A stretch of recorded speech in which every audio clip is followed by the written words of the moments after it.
Bismillahirrahmanirrahim. Assalamualaikum warahmatullahi wabarakatuh. Alhamdulillahirrabbilalamin. Allahumma salli ala Sayyidina Muhammadin wa ala alihi wa sahbihi wa salim azmain. Alhamdulillah, kami dari Yayasan Rubatul Khairat Kota Ternate di bawah pimpinan Al-Habib Abdurrahman bin Kamil As-Sagaf. Sementara ini kami lagi membangun gedung pondok pesantren Rubatul Khairat Madrasah Al-Ulya yang sementara dibangun, ya. Gedung lantai 3. Kami sangat membutuhkan dana infak dan sedekah dari jamaah bapak-bapak dan ibu-ibu. Bagi yang mau berinfak untuk melanjutkan pembangunan gedung pondok pesantren, bisa ditransfer di rekening Bank Syariah Indonesia atas nama Yayasan Rubatul Khairat. Nomor rekening 723563956. Terima kasih.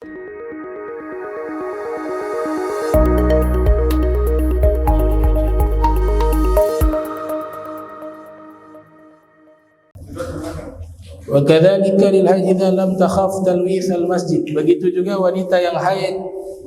Maknanya di sini murur, ya, bukan menetap. Maknanya murur. Ada hajat, lewatin boleh. Jika dengan syarat jika tidak takut mengotori masjid, darahnya berceceran. Nah itu kalau darahnya berceceran lewatin saja gak boleh, murur tidak boleh, apalagi luksu. Tapi kalau luksu dan taradud, menetap dan mondar mandir tetap haram, tetap haram. Itu yang pertama. Yang kedua, yang haram bagi junub qiraatul Quran bi qasdil qiraah, ai bi qasdi tilawah, ad-dirasah, qaba qausain ad-dirasah. Yang kedua yang haram bagi orang yang junub membaca Al-Quran, haram, ya, membaca Al-Quran dengan tujuan membaca Al-Quran. Berbeda dengan membaca buku-buku wirid, buku-buku azkar. Di situ ada kumpulan doa, kumpulan zikir, dan ada potongan ayat. Tapi niatnya bukan baca Al-Quran, baca zikir, baca wirid, maka itu boleh.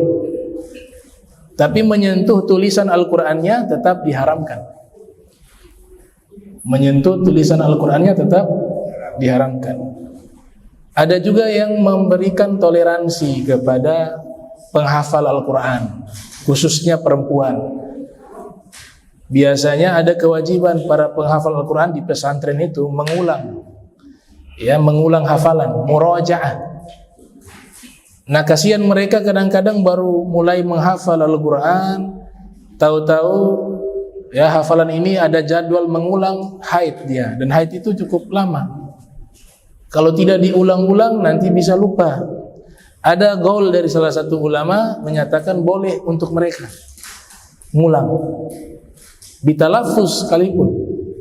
Walaupun ulama lain mengatakan pilih cara kedua lebih aman. Mengulangnya jangan dilafatkan, tapi mengulangnya dalam hati. Tapi kita harus mengetahui bahwa ada pendapat ulama khusus para penghafal Al-Quran yang mereka ingin murajaah, diperbolehkan bagi mereka walaupun dalam keadaan janabah, khusus kepada penghafal Al-Quran. Tapi pendapat kedua mengatakan lebih aman, jangan dilafatkan. Ini dalam keadaan haid kan hadas besar, jangan dilafatkan. Gitu. Dia cukup di dalam hati untuk mengulang. Kalau memang tidak bisa, khusus untuk mereka dilafatkan, boleh bagi penghafal Al-Quran. Nah, ini masih lanjutan terkait Al-Quran. Ya. Jadi sejarah tulisan Al-Quran, ya, tarikh al-kitabati al-Qur'aniyah wa tatawuriha. Sejarah penulisan Al-Quran dengan sejarah tulisan Al-Quran beda apa sama? Sejarah penulisan Al-Quran. dengan sejarah tulisan Al-Quran. Nah, itu dua hal yang berbeda. Kalau saya mengatakan sejarah penulisan Al-Quran, maka yang dibahas sejarah Al-Quran. Mulai di zaman Rasul, ya Nabi sampaikan, ada yang dicatat di pelepah kurma, kemudian di masa khilafah Sayyidina Abu Bakar mulai dihimpun dan seterusnya sampai dibuat satu mushaf Utsmani. Itu namanya sejarah penulisan Al-Quran. Tapi kalau jika tema yang disebutkan adalah sejarah tulisan Al-Quran, itu dua ilmu yang berbeda. Yang dibahas tulisannya, bukan Al-Qurannya. Yang dibahas tulisannya. Jadi tulisan itu punya sejarah panjang. Secara khusus tulisan yang mencatat dan menulis Al-Quran. Secara umum tulisan-tulisan berbahasa Arab itu punya sejarah panjang, khususnya di Indonesia. Pertemuan lalu kita sudah bahas orang pertama yang menerjemahkan Al-Quran ke dalam bahasa Melayu. Kita bahas yang Indonesia dulu dah. Orang pertama yang menerjemahkan Al-Quran ke dalam bahasa Melayu orang Aceh, Syekh Abdul Rauf Singkil. Beliau terjemahkan Al-Quran ke dalam bahasa Melayu dan juga menafsirkan Al-Quran. Kitabnya berjudul Bughyatul Mustafid. Ada juga ulama, gurunya Ibu Kartini, gurunya Mbah Hashim Asy'ari, gurunya Syekh Ahmad Dahlan, bernama Kiai Haji Soleh Darat. Kelahiran Jepara tapi mukim di Semarang. Beliau termasuk pelopor ulama yang menerjemahkan Al-Quran dari bahasa Arab diterjemahkan ke bahasa Jawa. Judulnya itu Faidhur Rahman. Kemudian ada juga ulama Abdus Sanusi, Kiai Haji Abdus Sanusi. Beliau menerjemahkan Al-Quran dari bahasa Arab ke bahasa Sunda. Nama kitabnya Raudhatul Irfan. Juga mentafsirkan. Ada juga ulama asal Jawa Tengah, Rembang, Kiai Haji Bishri Mustafa, menerjemahkan Al-Quran juga menafsirkan Al-Quran ke dalam bahasa Jawa, bernama Bishril Mustafa, Kiai Bishri Mustafa. Kitab berjudul Al-Ibris. Ada juga ulama Indonesia yang menafsirkan Al-Quran menggunakan bahasa Arab, termasuk pelopor ulama Nusantara yang menafsirkan Al-Quran dengan menggunakan bahasa Arab. Yang terkenal Syekh Nawawi Al-Bantini, ya, Murahul Labid nama kitabnya, atau At-Tafsir Al-Munir. At-Tafsir Al-Munir muncul belakangan, ada di masa-masa setelahnya itu Buya Hamka, Tafsir Azhar, ya, menggunakan bahasa Indonesia. Prof. Dr. Burai Shihab juga Tafsir Al-Misbah. Tapi pelopor pertama yang menerjemahkan Al-Quran ke dalam bahasa Indonesia, bahasa baku Indonesia, itu Prof. Dr. Mahmud Yunus. Prof. Dr. Mahmud Yunus. Beliau wafat tahun 1982 Masehi. Orang Minangkabau, orang Minang, tapi alumni Al-Azhar di zaman itu.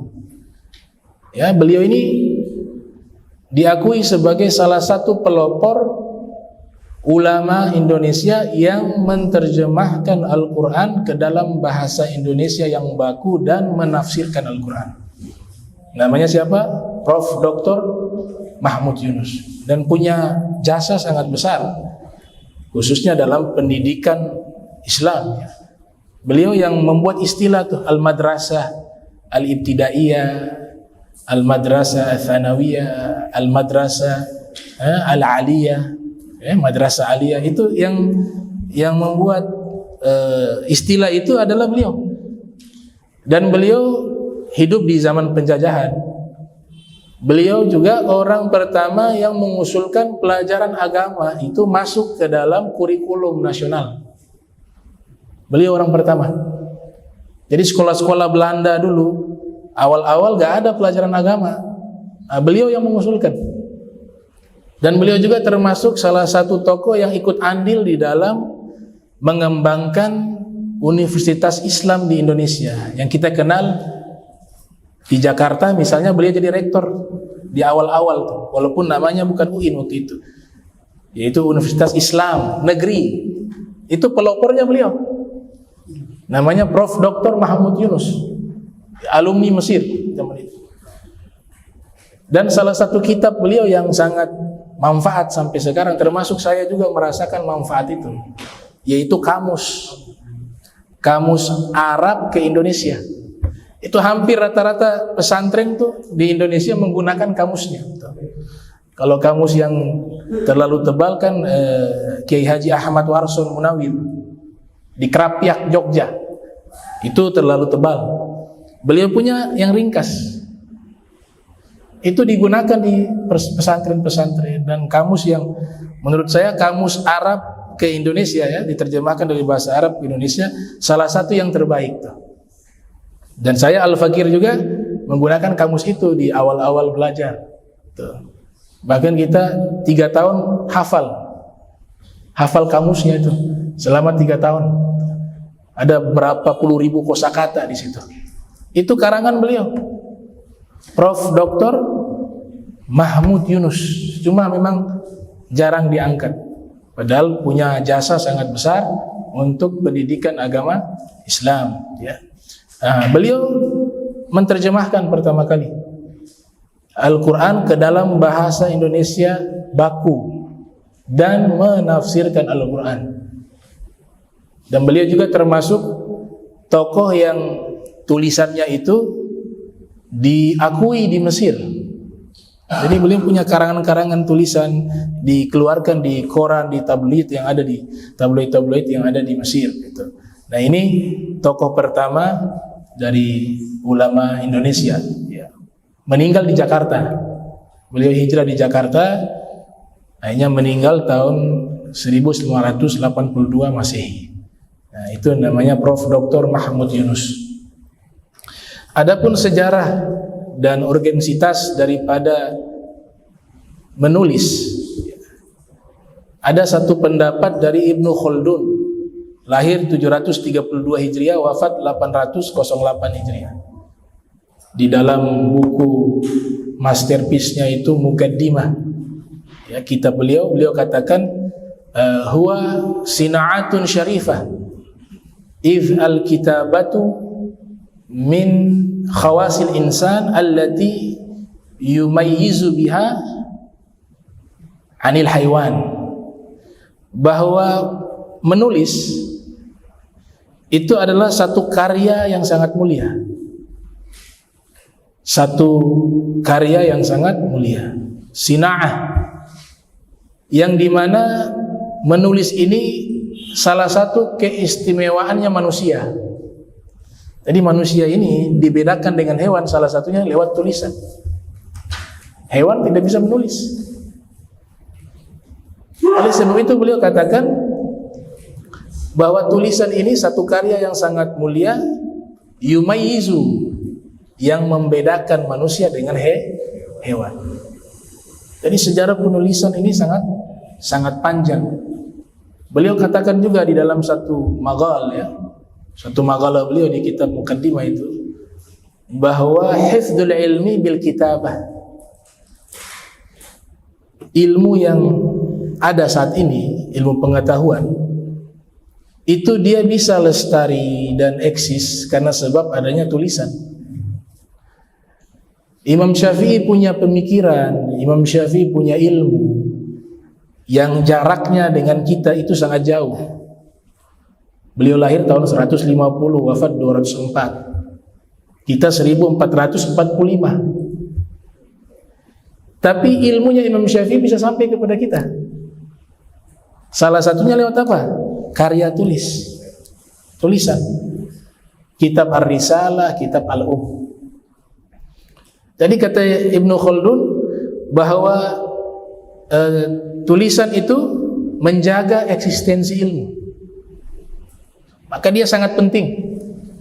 Dan juga tulisan dan bahasa. Tulisan dan bahasa. Beliau katakan al-ashkal al-hurfiyah tadullu ala ma fi nafsi wa ma fi qalb wa ma fil aql. Satu-satunya media yang bisa menerjemahkan isi pikiran seseorang dan bisa menerjemahkan isi hati seseorang itu hanya bisa diterjemahkan lewat apa? Tulisan dan bahasa. Jadi begitu pentingnya tulisan, penting sekali. Nah, sehingga Imam Ghazali salah satu pelopor ulama yang lahir 450 wafat 505 Hijriah yang menggabungkan usul fikih dengan mantek. Ilmu mantek, ilmu logika asalnya dari Yunani.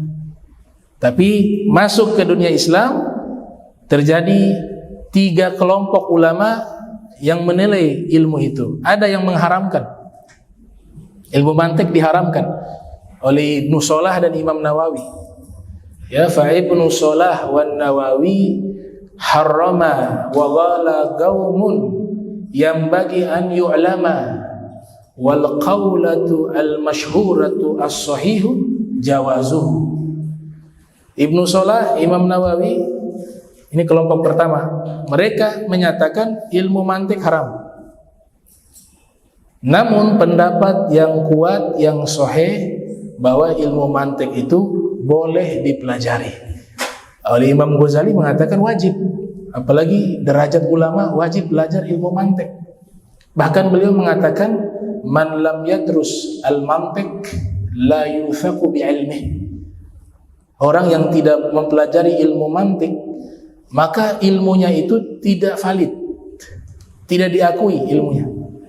Makanya Imam Ghazali salah satu tokoh ulama yang mewajibkan. Jadi pendapat pertama mengharamkan, pendapat kedua mewajibkan, menganjurkan. Pendapat ketiga kondisional. Kalau orangnya cerdas, karena ilmu mantik itu butuh orang-orang yang punya IQ-nya tinggi, karena ilmu yang sulit. Maka dikatakan kalau akalnya mampu, orangnya cerdas dan sudah punya basic ilmu yang memadai, maka boleh dia belajar ilmu mantik. Tapi kalau dia punya kapasitas keilmuan tidak mumpuni, maka jangan belajar ilmu mantik. Nah, berarti yang ketiga ini berada di tengah-tengah, ya, moderat. Al-Imam Al-Khudari bahkan di dalam syairnya mengatakan bahwa fal mantiqu lil janan, bukan jinan. Kalau jinan jamak dari surga, surga jamaknya jinan. Kalau janan hati. Nah, kalau dia gundul sama, kalau gak ada harokat bentuknya sama, tapi pelafatan ini maknanya jadi berbeda. Jinan surga-surga, janan hati. Beliau katakan fal mantiqu lil janan nisbatuhu kan nahwi lil lisan, bahwa ilmu mantik untuk mengungkapkan isi hati itu nisbatnya sama seperti ilmu nahu di dalam masalah mengucapkan bahasa. Artinya pentingnya sama. Nah, ini terkait dengan masalah ilmu mantik. Terus apa hubungannya? Imam Ghazali mengatakan ilmu mantik gak bisa berpisah dengan ilmu bahasa. Karena jawabannya tadi, bahwa ilmu logika inilah salah satu ilmu yang menjadi inti, sedangkan bahasa itu adalah perantara. Ilmu yang sesungguhnya itu ada di dalam dada. Al-ilmu fis sudur, laisa fis sutur. Ilmu itu di dalam dada, bukan di tulisan. Maknanya bahwa ilmu awal yang ditransfer oleh Rasul kepada para sahabat, kepada para ahlul bait, sejarah awalnya bukan lewat tulisan. Jarang sekali ada sahabat yang Nabi mengajar kemudian dia catat, itu bisa dihitung dengan jari. Tapi kebanyakan mereka al-istima', bukan sima'. Al-istima' itu mendengar dengan fokus. Kalau sima' sekedar mendengar. ditransfer oleh Rasul, masuk ke dalam sanubari. Kemudian kata Imam Syatibi, setelah itu masuk ke fase kedua, dicatat. Berarti ilmu itu dari hati berpindah ke tulisan, bukan dari tulisan masuk ke hati kalau di fase awal. Nah, sehingga dikatakan bahwa tulisan-tulisan inilah yang menjaga eksistensi ilmu. Tulisan-tulisan inilah yang mengungkapkan ilmu yang tersembunyi di dalam hati. Nah, ini sejarah daripada penulisan Al-Quran. Jadi yang dibahas tulisannya. Kemudian di dalam hadis Rasul sallallahu alaihi wasallam banyak sekali menganjurkan kita untuk menulis. Banyak sekali hadis. Ya, di antaranya hadis Rasul sallallahu alaihi wasallam bersabda, "Qayyidul ilma bil kitab." Ini hadis riwayat Imam Ahmad di dalam Musnad 164, lahir wafat 241. Ikatlah ilmu dengan tulisan. Sabdanya Rasul, ikatlah ilmu dengan tulisan. Wa Imam Syafi'i memberikan komentar dengan syair. Beliau mengatakan, al-ilmu saydun wal kitabatu qayduh. Qayyid suyudak bil hibalil wafiqah. Ilmu ini ibarat hewan buruan. Maka ikatan daripada hewan buruan itu adalah menulis. Ikatlah hewan buruanmu dengan tali yang kokoh. Tali yang kokoh dimaksud itu adalah menulis. Ada juga sahabat bernama Abdullah bin Amr bin Auf. Hadis riwayat Abu Daud, lahir 202 Hijriah. Di dalam sunannya, beliau datang menemui Nabi SAW. Kemudian mengatakan, ya Rasulullah, asta'adzinu an aktuba minka haditha indal ghadab wa ridha. Wahai Rasul, saya izin ingin mencatat semua hadis yang engkau sabdakan. Saya catat di saat engkau indal ghadab, lagi marah, dan saya akan mencatat di saat engkau lagi ridha, lagi bahagia, lagi senang. Apa jawabannya Nabi? Uktub, tulislah. Fawalladhi nafsi biyadih ma kharaja minhu illa haqqun. Demi zat yang jiwaku di dalam kekuasaannya, tidaklah keluar dari mulutku melainkan seluruhnya adalah kebenaran, kata Rasul. Haqqun. Waqad asyar ila famih. Beliau isyaratkan ke mulutnya. Jadi beliau katakan dengan sabda ekspresi, tidaklah keluar dari tempat ini, beliau katakan. Maksudnya mulut beliau, illa haqqun, terkecuali semuanya adalah kebenaran. Itu bedanya kita dengan Nabi. Kita kalau lagi senang bicaranya tersusun rapi, ya, yang keluar bagus, tertata.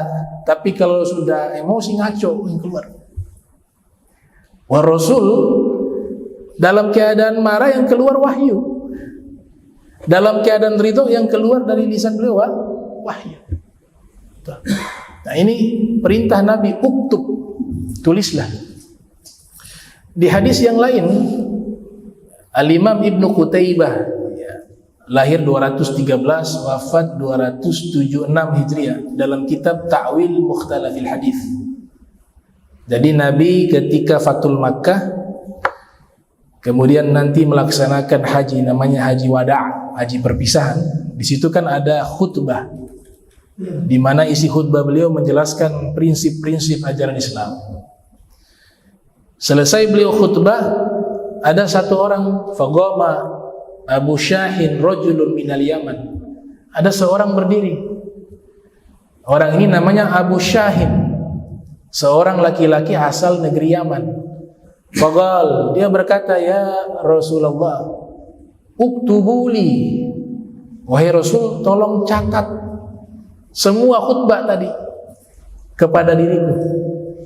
Kemudian Nabi katakan kepada sahabat, uktubu li Abi Syahin, wahai sahabat-sahabatku, catat semua yang tadi saya sampaikan untuk diberikan kepada Abi Syahin. Jadi perintahnya apa? Uktubu, catatlah. Al-Imam Auza'i pernah ditanya, itu yang dicatat apa? Ditanya kepada Imam Auza'i. Beliau mengatakan, al-khutbatu allati sami'aha min Rasulillah. Yang dicatat isi khutbahnya Nabi, yang beliau dengar langsung dari Nabi Muhammad sallallahu alaihi wasallam. Jadi penting sekali itu tradisi mencatat. Al-Habib Ali bin Muhammad Al-Habsyi mengatakan kalau mengandalkan hafalan suatu saat bisa lupa. Suatu saat bisa lupa. Kita kalau hafal banyak nanti tambah hafalan yang baru, kadang-kadang yang lama tersingkir. Yang lama tersingkir. Apalagi menghafal Al-Quran wal Hadis. Apalagi yang sudah sibuk menghafal sanad-sanad hadis juga. Wah, itu rumit. Kalau hanya bermodalkan hafalan tanpa ada catatan, suatu saat ketika hafalan hilang dia repot sendiri.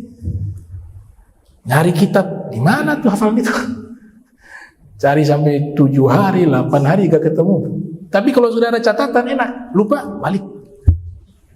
Al-Habib Ali mengatakan ma hufiza farra wa ma kutiba qarra. Yang dihafal bisa hilang, tapi yang dicatat dia akan abadi. Makanya ini perantara tulisan ilmu ulama yang ribuan tahun di zaman sekarang kita bisa nikmatin. Lewat apa? Lewat tulisan-tulisan mereka. Dan ulama dulu rajin menulis. Mereka gak pakai percetakan kitab, tulisan tangan. Ya, sampai dikatakan Yahya bin Ma'in mengatakan katabtu biyadi alfi hadithin. Saya menulis dengan tanganku 1 juta hadis. Tulis dengan tangan. Wa Imam Ar-Razi, Abu Hatim Ar-Razi juga demikian. Wa qal Ibnu Zawzi Al-Baghdadi 510 Hijriah lahir. Beliau mengatakan saya tulis dengan tangan saya 200.000 jilid kitab. 200.000 jilid kitab. Kalau kita tangan patah itu 200.000 jilid kitab. Wa fi riwayah 2.000 jilid. Fi riwayah 2.000 jilid. Kalau guru saya bilang bukan 2.000 jilid, beliau tulis 200.000. Tapi kalau di naskah di kitab-kitab dibilang ada 2.000 jilid gitu. Dan masih banyak lagi ulama-ulama yang rajin menulis. Barokah mereka rajin nulis, kita yang generasi sekarang dapat manfaat. Coba kalau mereka malas nulis, nggak bisa. Nah, ini pentingnya tradisi tulis menulis. Oleh sebab itu Al-Quran ini ada juga lewat tulisan.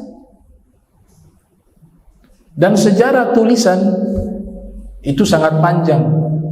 Ya, sangat panjang sekali. Sejarah tulisan. Ini tulisan-tulisan yang ada kaligrafi ini. Ini punya sejarah beriringan dengan sejarah penulisan Al-Quran.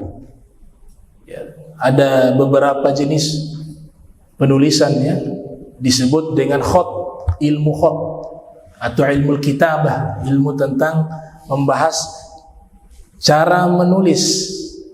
Ya, cara menulis. Nah, sejarah mengatakan bahwa orang pertama yang menulis disebut oleh Ibn Katsir, lahir tahun 700 Hijriah, wafat 774 Hijriah, dalam kitab Al-Bidayah wa Nihayah. Beliau mengatakan awwalu man yakhuttu bil qalam. Orang pertama yang menulis itu Nabi Idris. Berdasarkan hadis Rasul riwayat Ibn Hibban, Nabi pernah mengatakan bahwa Nabi Idris awwalu man yakhuttu bil qalam, wa fi riwayah khatta bil qalam. Yakhuttu bil qalam, fi riwayah khatta bil qalam. Orang pertama yang menulis adalah Nabi Idris. Wa fi riwayah Nabi tidak sebut namanya, tapi Nabi katakan kana nabiyyun minal anbiya'i yakhuttu. Ada zaman dulu seorang nabi yang pertama kali dia menulis. Jadi kalau kita menulis itu pahalanya mengalir ke Nabi Idris, kata para ulama, karena yang pertama menjadi pionir orang yang menulis itu adalah Nabi Idris. Ya, tulisannya itu beliau asli Babilonia, hijrah ke Mesir. Nah, dikatakan oleh para ulama seperti Abu Ja'far Ibnu Jarir At-Tabari, lahir 224 Hijriah, wafat 310 Hijriah, dalam kitab Tarikhul Umam wal Muluk menyatakan beliau nulis pakai bahasa Babilonia. Ada yang mengatakan enggak, nulisnya waktu itu pakai bahasa Mesir kuno di zamannya. Ada yang mengatakan enggak, dia nulisnya pakai bahasa Arab. Karena dalam satu riwayat mengatakan orang pertama yang menggunakan satu bentuk cara berpidato itu ada mukaddimah dan ada ucapan amma ba'du. Amma ba'du itu yang pertama kali mengucapkan Nabi Idris, dan itu menggunakan bahasa Arab. Wa At-Tabari juga mengatakan sedangkan namanya saja dari bahasa Arab. Idris dari kata belajar, darasa yadrusu. Kalau mengajarkan jadi adrasa, jadi artinya mengajarkan, orang yang selalu senang mengajar. Dari kata adrasa yudrisu idrisan. Idrisan artinya orang yang senang mengajar. Dan beliau dinyatakan oleh Zamakhsyari bahwa Idris bukan bahasa Arab. Nama Idris bukan bahasa Arab. Jadi ada dua pendapat. Pendapat pertama mengatakan Idris itu diambil dari bahasa Arab. Ini pendapatnya At-Tabari dan ulama lain. Sedangkan Zamakhsyari, sahibul tafsir kitab Al-Kasyaf, beliau mengatakan bahwa Idris itu bukan berasal dari bahasa Arab. Dan Nabi Idris ini pelopor dari banyak penemuan-penemuan baru.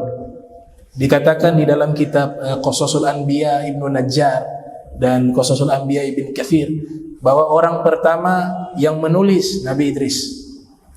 Awwalu man khatta Idris wa awwalu man khata Thawbah. Orang pertama Ats-Thawbah, yang menjahit pakaian. Orang pertama yang menjahit pakaian Nabi Idris.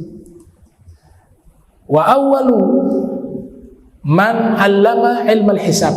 Orang pertama yang mengajar matematika Nabi Idris. Wa awwalu man 'allama ilma falak. Orang pertama yang mengajarkan ilmu astronomi Nabi Idris. Jadi penemuannya banyak. Wa awwalu man wajada al-qalam atau ikhtara'a al-qalam. Orang pertama yang menemukan pena. Orang pertama yang buat pena itu Nabi Idris. Nah, jadi itu berdasarkan referensi ulama-ulama terdahulu. Tapi kalau berdasarkan penelitian ilmuwan, nah mereka mengatakan bahwa tulisan-tulisan awal yang mereka temukan itu di Efrat dan Tigris. Mereka dapati ada tulisan-tulisan aksara. Ya, aksara itu umurnya kurang lebih 3000 tahun. Ditemukan, itulah tulisan pertama. Ya, tulisan pertama yang ada di Irak, ya, di Irak 3000 tahun yang lalu. Tapi kalau referensi kitab, Nabi Idris masanya bukan 3000 tahun yang lalu, jauh di atas itu. Kalau penjelasan para ulama kita gunakan lebih dari 3000 tahun. Itu sejarah penulisan. Jadi jangan dikira nih tulisan-tulisan kaligrafi ini gak pakai ilmu. Jadi sudah dijadikan satu cabang ilmu di dalam ilmu agama Islam, namanya ilmu kitabah atau ilmu khat, ilmu kaligrafi atau ilmu menulis. Dia punya aliran-aliran tuh. Ini kalau ini khat Farisi ini. Biasanya ini sulusi dan nasakh. Ya, namanya sulusi dan nasakh. Kalau yang di depan itu kayak ini di atas, ini Farisi. Jadi tulisan-tulisan yang ada ini, perkembangan ilmu itu ada macam-macam. Ada namanya khat sulusi, ada khat al-Kufi, ada khat naskhi, ada khat diwani, ada khat jali, ada khat Farisi, ada khat riqa. Itu masih banyak tuh jenis-jenis tulisan. Dia berkembang karena apa? Asimilasi dengan budaya. Asimilasi dengan budaya. Kalau bahasa Arab namanya indimajun thaqafiyun. Asimilasi kultural atau asimilasi budaya. Jadi tulisan yang mereka gunakan waktu di Arab, Al-Quran ini pertama kali ditulis, mereka mulai kan bukan di zaman Nabi secara resmi ya. Tulisannya sudah ada di zaman Nabi, tapi jadi satu ilmu belum. Jadi ilmu-ilmu semua yang ada ini di zaman Rasul belum ada. Tapi praktek ilmunya sudah ada. Sekarang kita harus bedakan. Kalau ada orang menulis, dia tulis sudah pakai bahasa Arab, tapi ngasal-ngasal. Dari kaidah ilmu gak sesuai nih, gak tahu nih khot apa ini. Maka itu bukan namanya ilmu. Kalau ilmu itu minimal ada 3. Disebut dengan ilmu al-qawaid wal asalib wal dawabit. Al-qawaid punya kaidah, rumus-rumus. Yang kedua punya sistematika. Yang ketiga punya regulasi, aturan-aturan. Kalau 3 ini terpenuhi, maka disebut sebagai satu cabang ilmu. Makanya tulisan-tulisan khot itu, sejarah Al-Quran, pertama itu khot Al-Kufi. Khot Al-Kufi. Kemudian dia berpindah ke Al-Khot Al-Thulathi. Khot Thulathi. Pindah lagi khot Naskhi. Ini kebanyakan yang sekarang ini khot Naskhi dan Thulathi. Kalau kaligrafi paling banyak itu.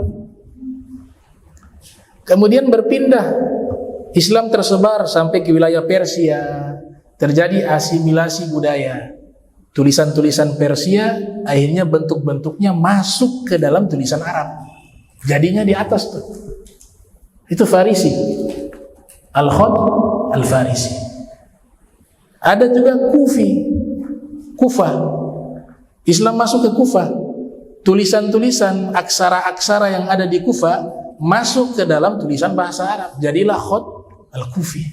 Begitu seterusnya, asimilasi budaya sampai ke masa kita. Gitu. Jadi kalau yang sekarang ini kebanyakan Khot Naskhi. Pelopornya seorang ahli kaligrafi, disebut Syekhul Khattatin, guru besar para kaligrafi. Ahli kaligrafi namanya apa? Kaligrafi fator ya. Ahli kaligrafi itu orang-orang yang ahli menulis tulisan-tulisan indah bahasa Arab. Guru besarnya namanya Ibnu Muqlah. Orang-orang lahir di Baghdad tahun 272 Hijriah. Ya, wafat 328 Hijriah. Beliau itu disebutkan sebagai pelopor daripada khot thuluthi dan khot naskhi. Dan uniknya tangan kanan beliau ini dipotong, ya, difitnah. Akhirnya beliau seorang menteri juga waktu itu, seorang menteri di masa Daulah Abbasiyah, tapi punya kelebihan tulisannya luar biasa, indah tulisannya, ahli di dalam menulis. Dapat fitnah, akhirnya dieksekusi, tangannya dipotong, tangan kanannya, sehingga beberapa tulisannya itu beliau nulisnya di bagian lengan, dihimpit begini, tulisnya gitu. Tapi tulisannya rapi, indah. Bahkan dikatakan sebagai pimpinan seluruh ahli kaligrafi. Guru besarnya kepada beliau. Jadi sekarang jasa beliau nih kaligrafi yang indah-indah ini, sanadnya kembali kepada Ibnu Muqlah. Kadang nulisnya pakai tangan kiri. Tangan kiri. Beliau nulis Al-Quran itu 30 juz 3 kali. Artinya 3 kali penulisan. Dan dicek sama, ya. Dia punya lembaran-lembaran yang tulisan pertama, kedua, ketiga itu sama. Gak ada yang kurang, gak ada yang lebih, tidak ada yang barisnya berbeda satu dengan lainnya. Itu memang dipilih oleh Allah Ta'ala, lahir orang-orang yang menjaga agama ini. Ada yang lewat tulisan, ada yang lewat pikiran, ada yang lewat hukum, ada yang lewat hadis Nabi, ada yang lewat tafsir. Itu semua sudah dijaga oleh Allah Ta'ala, karena ini agama, memang agama yang Allah Ta'ala terima satu-satunya di yaumil qiyamah. Dan Allah sendiri yang menjaga, melahirkan orang-orang semacam mereka yang bisa menjaga ilmu-ilmu Nabi Muhammad sallallahu alaihi wasallam. Bahkan di salah satu kitab, ya, Ibnul Hayyan At-Tauhidi, nama kitabnya kitab Ilmul Kitabah, kitab yang membahas tentang ilmu menulis. Itu ulama-ulama ketika menyanjung Ibnu Muqlah, mereka mengatakan seandainya ada Nabi yang diutus oleh Allah khusus dalam masalah menulis, ya. Jadi Nabi ini seandainya, berandai-andai saja, seandainya ada utusan Allah, seorang Nabi yang memang Allah utus hanya khusus masalah menulis, maka kana nabiyan fil khut, maka Ibnu Muqlah ini Nabi dalam bidang menulis.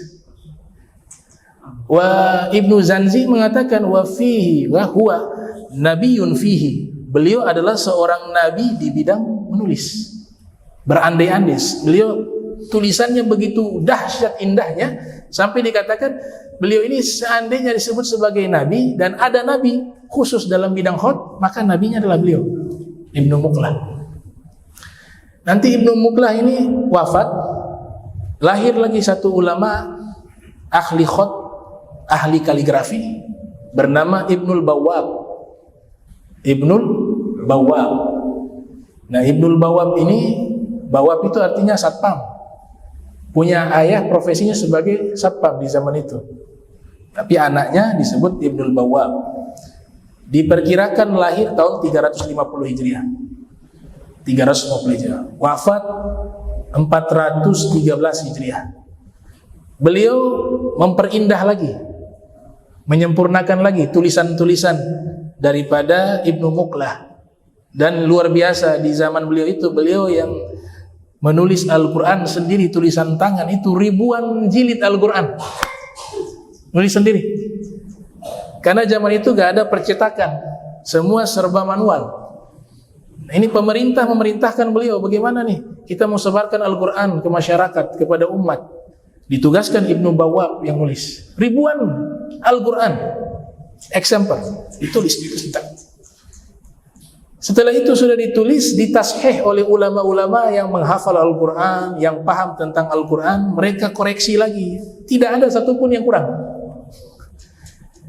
Tidak ada satupun yang kurang. Makanya Az-Zahabi mengatakan kalau Ibnu Muqlah nabi dalam khat, nah ini raja dalam khat. Innahu malikul kitabah. Dia adalah raja dalam bidang menulis. Namanya siapa? Ibnul Bawwab. Bahkan Ibnu Futo namanya, muarikh Iraqi, seorang ahli sejarah berbangsa Irak. Dia mengumpamakan Ibnu Bawwab itu sebagai huwa kalamullah fi ardih. Ibnu Bawwab ini bagaikan penanya Allah yang ada di bumi. Penanya Allah yang ada di bumi. Antum bisa bayangkan, tidak mudah. Nulis ribuan-ribuan eksemplar Al-Quran, dikoreksi oleh banyak ulama, tidak ada yang kurang, tidak ada yang cacat. Yang lebih dahsyat lagi, dikomparasikan, itu sama. Maksudnya dia punya halaman, ya halaman itu juga sama. Tulisannya di sini misalnya tulisan awalnya surat Fatihah, di situ ada alhamdulillah. Di sini juga alhamdulillah halamannya sama. Di surat yang lain begitu. Jadi seperti mesin percetakan, rapi. Gitu. Padahal tulisnya secara manual. Kalau tulisan beliau masih bisa dilihat sampai sekarang.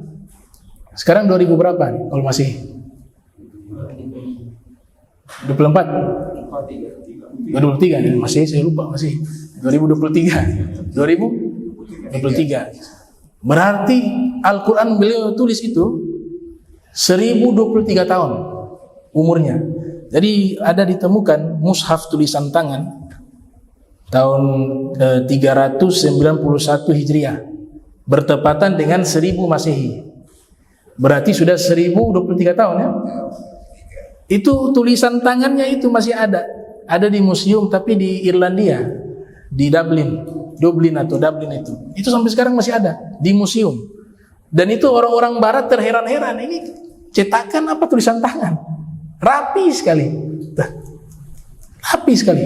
Itu tulisan tangan daripada Ibnul Bawwab ya. Nah, ini tulisan-tulisan semacam ini, berkat tulisan-tulisan mereka kita bisa baca Al-Quran, bisa lihat keindahan kaligrafi. Ini pahalanya mengalir kepada mereka. Barokah daripada al-kitabah wal khat ya, menulis. Dan tulisan ini juga Ibnu Khaldun mengatakan dia sebagai apa? Al-kitabatu qimatun ramziyah. Al-kitabatu qimatun ramziyah. Jadi tulisan ini adalah satu nilai simbolik. Nilai simbolik. Bahannya sama, pena, pakai tinta sama. Tapi ketika yang kita catat Al-Quran dengan kita catat selain daripada Al-Quran, tentu nilainya berbeda. Berarti ada unsur apa? Simbolik di situ. Kalau yang kita catat Al-Quran, berarti situ dia nilainya adalah sebagai kalamullah. Yang kita catat hadis berarti nilainya adalah sebagai hadis Nabi, walaupun bahannya sama, penanya sama. Sehingga fungsi tulisan juga sebagai apa? Simbol. Satu simbolik yang sakral jika dinisbatkan kepada Al-Quran, jika dinisbatkan kepada hadis Nabi. Kita kadang-kadang kalah sama orang yang beragama, punya rasa penghormatan dengan orang yang kadang-kadang dianggap ilmunya tidak ada, tapi justru dia punya rasa dalam beragama lebih tinggi. Maksudnya begini, kadang-kadang orang yang punya ilmu, mohon maaf ya, ketika mengajar kitab-kitab para ulama, ada kan dengan sambil merokok. Walaupun dia alim, tapi nilai di situ berkurang karena etika dan akhlaknya tidak ada. Terserah mau rokok di luar gak masalah, tapi ketika mengajar kau hormati ini. Ini simbol keagungan gitu. Di luar itu silakan. Dan itu dengan akal sehat kita bisa lihat ketika ada yang mengajar ini secara hati nurani ya, mengajar hadis Nabi, mengajar tafsir, mengajar fikih sambil merokok. Bagaimana jamaah? Pasti merasa kayaknya kurang. Dalam hati rasa kurang pantas begitu. Itulah fitrah, karena ini bukan sekedar tulisan. Ini simbolik kemuliaan gitu. Muhammad Ali lebih pintar masalah ini. Muhammad Ali itu pernah mereka ingin buat satu prasasti di Hollywood ya. Namanya apa? Hollywood Walk of Fame. Biasa di trotoar itu ada nama-nama tokoh-tokoh penting di dunia mereka lah, dunia hiburan di Hollywood. Kita gak berbicara Hollywoodnya, kita berbicara bagaimana Muhammad Ali menunjukkan ini. Ya, padahal beliau bukan orang yang berkecimpung di dunia agama. Beliau seorang atlet petinju. Siapa yang tidak kenal? Tapi rasa dalam beragama beliau punya.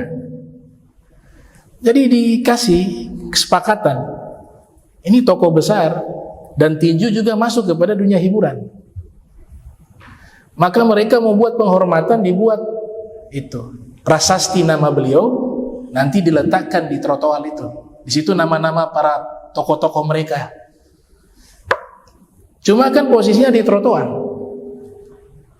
Minta izin ke Muhammad Ali. Bagaimana bisa kita buat? Kata Muhammad Ali, oh tidak bisa. Kenapa? Saya kalau kalian mau buat itu ada syarat. Apa syaratnya?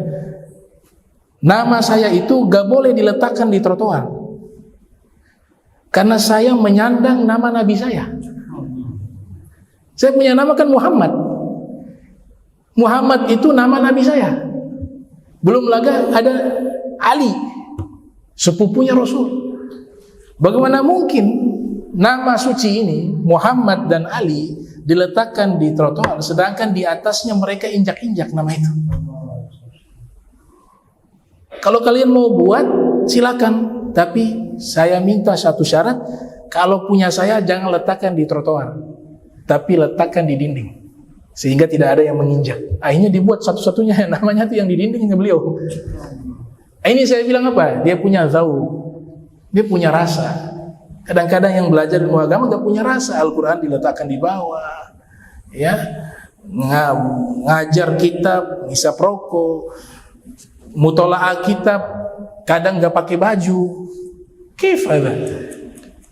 Memang dia tulisan, tapi dia simbol daripada sesuatu yang sakral. Kalau tulisannya sudah tulisannya Al-Quran, hadis Nabi, kitab masalah hukum, maka dia sudah menjadi sesuatu yang mulia. Ini sesuai pesannya Allah. Safa Marwah itu disebut simbolnya Allah, padahal berupa bukit. Inna Safa wal Marwata min syairillah. Sesungguhnya bukit Safa dan bukit Marwah itu simbol-simbol kebesaran Allah. Al-Quran dengan Safa Marwah mana lebih besar simbol kebesaran Allah? Al-Quran. Ilmu lebih besar.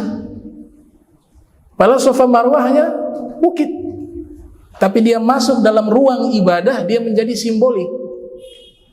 Dia bukit sama seperti bukit yang lain, tapi masuk ke dalam aturan agama sebagai salah satu tempat yang nanti punya kaitan dengan ibadah haji dan umroh, dan punya historis dengan Siti Hajar dan Nabi Ismail, maka bukit yang biasa menjadi simbol penghormatan yang agung, disebut syairillah. Wa may yu'azzim syairillah fa innaha min taqwal qulub. Lillahi syair. Allah memiliki simbol-simbol kebesarannya. Nah, itu beberapa ringkasan sejarah tentang tulisan Al-Quran.